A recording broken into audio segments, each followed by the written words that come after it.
In a world bustling with noise, the wisdom of being present can be rediscovered through the gentle act of listening to nature.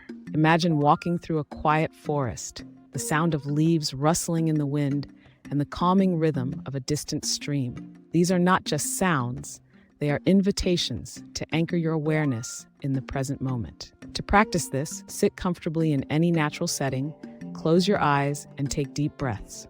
Let the sounds of nature envelop you, turning your attention to each rustle and chirp.